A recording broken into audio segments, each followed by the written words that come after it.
ఒక మంచి కార్యక్రమం. ఎందుకంటే ఏదో స్వార్థంతో కోరుకున్న కార్యక్రమానికి అయితే అందరూ ప్రోగైతుంటారు. మరి ఇలాంటి కార్యక్రమానికంటే మరి నిస్వార్థంతో ఈ భూమాత సేవ కోసం చేస్తున్న ఈ కార్యక్రమంలో వాళ్ళు భాగస్వాములై వాళ్ళు మార్గదర్శకం వహిస్తూ మనల్ని భాగస్వామ్యం చేయడం అనేది ఒక గొప్ప విషయము. ఎందుకంటే ఈ సృష్టిలో ఇలాంటి విశ్వం లోపల జీవులు నివసించడానికి అనుకూలమైన ప్రదేశం ఏదైనా ఉంది అంటే ఈ భూగ్రహం ఒకటే. సో ఈ జీవులకు కావాల్సిన ప్రధానంగా ఏమి అవసరం ఉంటాయి? గాలి, నీరు, ఆహారం. అవి కూడా ఇక్కడనే మనకు ఫ్రీగా లభిస్తూ ఉంటాయి. సో ఇలాంటి దాన్ని మనం కలుషితం చేసుకోవడం వల్ల ఏమవుతుందంటే మన సుఖవంతమైన జీవితం కోసం మనం చేస్తున్న రకరకాల చర్యల వల్ల ఈ నేల తల్లి అంతా కూడా క్షోభకు గురవుతుంది. మంచి ఆహారం దొరకడం లేదు, మంచి నీళ్ళు దొరకడం లేదు, మంచి గాలి దొరకడం లేదు. సో ఇటువంటి పరిస్థితులన్నీ కూడా ఇప్పుడే ఇట్లా ఉంటే భారత పౌరులుగా మీరు మరి భవిష్యత్తులో మీకు చాలా ఇబ్బందులు ఏర్పడుతుంటాయి. ఇప్పుడే చెప్పారు రకరకాల కాలుష్యాల వల్ల ఢిల్లీ కాలుష్యం గురించి సార్ ఎక్స్ప్లెయిన్ చేశారు మీకు. మనం కూడా చూసాం అక్కడ పాఠశాల సెలవు ఇచ్చారని చెప్పి మనం డిస్కస్ చేసాం క్లాస్లో కూడా. ఇక్కడ అంతా కూడా ఏమవుతుందంటే ఒక అనాలిసిస్ చర్యల వలన అవుతుంది. మనకు తెలిసి కూడా చేస్తున్నాం. కాబట్టి సార్ చెప్పినట్లు ఈ ఉద్యమం ఎక్కడ స్టార్ట్ కావాలి? మనతోనే మొదలు కావాలి, మన ఇంటి నుండి మొదలు కావాలి, మనమే ఒకటి చేసుకోవాలి. మన క్లాస్లో చెప్పుకుంటాం ఒక క్యారీ బ్యాగ్ మనం ఒక్కరు మీర్జాపూర్లో ఉన్న 70 మంది పిల్లలు 80 మంది పిల్లలు రోజుకు ఒక క్యారీ బ్యాగ్ తక్కువ చేస్తే 80 క్యారీ బ్యాగులు ఒక రోజు తక్కువ అయినట్టే. ఇలాగే దేశంలో మొత్తం లెక్కేసుకోండి. ఒక్క పూట ఒక్కసారికి ఒక్కటి తక్కువ చేసినా కూడా ఇన్ని తక్కువ అయిపోతాయి మనకు.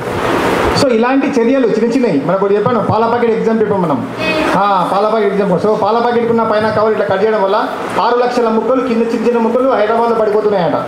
దానికి అమ్మాయి సొల్యూషన్ చూపించింది.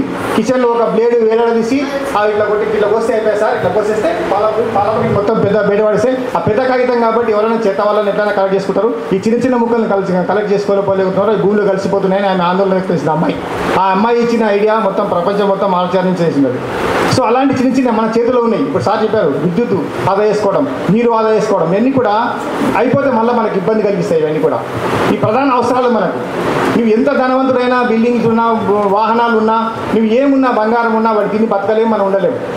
కాబట్టి ప్రకృతి ఇచ్చిన ఈ యొక్క ప్రసాదాలు లాంటివి మనం బతకడానికి ఇచ్చిన ఈ గాలి, నీరు, ఆహారాన్ని మనం కలుషితం కాకుండా జాగ్రత్త అవసరం ఉంది. మరి ఈ కార్యక్రమంలో మిమ్మల్ని భాగస్వామ్యం చేయడం నాకు ఎంతో గర్వకారణంగా ఉంది. ఎందుకంటే భవిష్యత్తు మీదే, బాధ్యత కూడా మీదే గుర్తు చేస్తున్నాం. మేము మీ మార్గదర్శకంగా ఉంటూ అంటే రాబోయే భవిష్యత్తు గురించి మేము ఆలోచించుకున్నాం. ఇప్పుడే పరిస్థితులు ఉంటే రేపు పొద్దున మా పిల్లలు ఎట్లయితారని చెప్పేసి. సో దాని లోపల మీకు అవగాహన కల్పిస్తే ఇప్పుడు పెద్దవాళ్ళకి చెప్తే ఏ పరిస్థితి లేదు ఎవరికి. కాబట్టి ఇక్కడి నుంచే ఉద్యమం స్టార్ట్. మేము కూడా అట్లా అనుకున్నాం. సార్ ఇందాక చెప్పినట్టు మన నుంచే, మన ఇంటి నుంచే, మన నుంచే అన్నట్టు మీ నుంచే ఉద్యమం స్టార్ట్ కావాలి. సార్ చెప్పాడు ఇందాక మీరే లీడ్ చేయాలని. మన హెడ్ మాస్టర్ కూడా చెప్పాడు ఇందాక లీడ్ కూడా మీరే ఉండాలని. సార్ కూడా హామీ ఇచ్చాడు వాళ్ళకు, మన పాఠశాలనే లీడ్గా ఉంటుంది సార్ అని చెప్పేసి. సో ఆ విధంగా మనం పర్యావరణం పట్ల ఒక బాధ్యతాయుతంగా వ్యవహరిస్తూ మరి పర్యావరణం రక్షించుకోవాల్సిన అవసరం ఉందని మీకు మరోసారి తెలియజేస్తూ మరి మా సార్ మా దగ్గర చాలా కార్యక్రమాలు చేస్తున్నాం సార్. మ్యాక్సిమంగా అవగాహన వచ్చేసింది. ఇప్పటికే మంచి ఒక దీంట్లో ఉన్న ఈ 60 మంది 40 మంది వరకు పూరా కంప్లీట్ అవగాహన, అంటే ఒక బెల్ట్ బాంబులాగా తయారయ్యారు. అంటే నేచర్ పట్ల వాళ్ళంత డెడికేషన్ ఉండేది చేసినాం సార్.